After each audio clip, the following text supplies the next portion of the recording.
The Pavilion Theatre in Lodge Lane, Liverpool, was built in 1908 and destroyed by J.J. Alley, who also designed several theatres in Manchester, including the Metropole, the Royal Osborne, the Hume Hippodrome and Playhouse, and the Queen Park Hippodrome, along with several others in the Broadhead circuit. The Pavilion Theatre was refurbished in 1933 and again in 1960, when the stage was extended. In 1961, like so many others at that time, the theatre was converted for bingo, although it was sometimes still used as a theatre, with the staging of wrestling nights, for instance, when they would set up a ring on the stage and do bingo between bouts. No comment. The theatre also played host to legs of Miss Universe contest, and according to Dave Fox, who was a bingo caller there at the time, several musical groups were also booked to perform, including the Beatles, before anyone knew of them. Dave said, "I think we paid them £5. I can't remember if that was each or for the whole group. In anything I have ever read about the Beatles, they have never mentioned performing at the Pivy. They usually say the Beatles made their first proper stage performance at the Liverpool Empire." The pavilion was seriously damaged in 1986 when a major fire destroyed much of the interior of the building. The auditorium is now almost completely gone, and in its place is a hangar-like bingo hall, which is in stark contrast to the main remains of the original theatre. It is also attached to.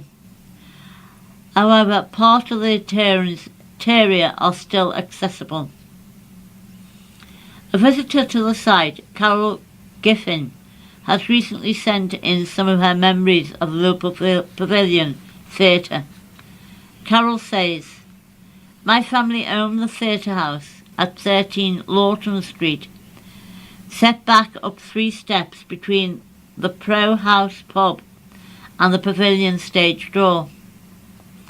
Mecca owned it in the 1980s, when my grandmother was rehoused. My great-grandmother moved there after World War I with her second husband, William Henry Burroughs.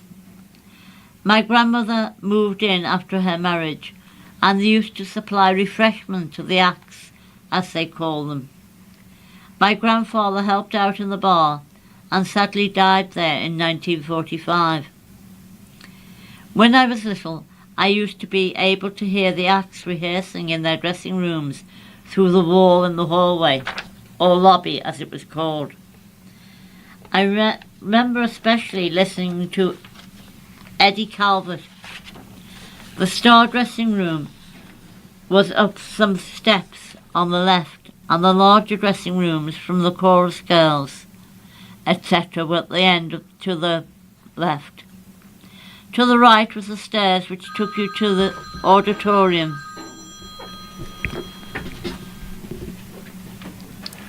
And the boxes via the back way. All the scenery was stored underneath the stage, and there were the rooms for the orchestra and the conductor, who had his own room. I spent my early childhood, late 40s and early 50s, backstage. I remember the layout and staff. The stage doorman was called Arthur. He was a small man with thick horn-rimmed glasses and wore a grey overall and must have been in his 70s then. The dressing room cleaner was called Winnie, and I used to help her. The stage manager was Chris McBride, who was an old friend of the family and became my son's godfather. Chris McBride died in 1989. The electrician was Freddie Trinder, Excellent.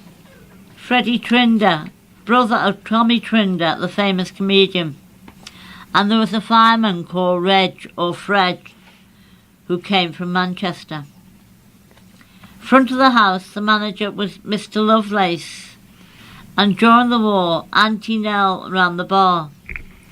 She was an old, retired pro with flaming red hair, a retired singer and dancer. I think, and it was her that my granddad used to help.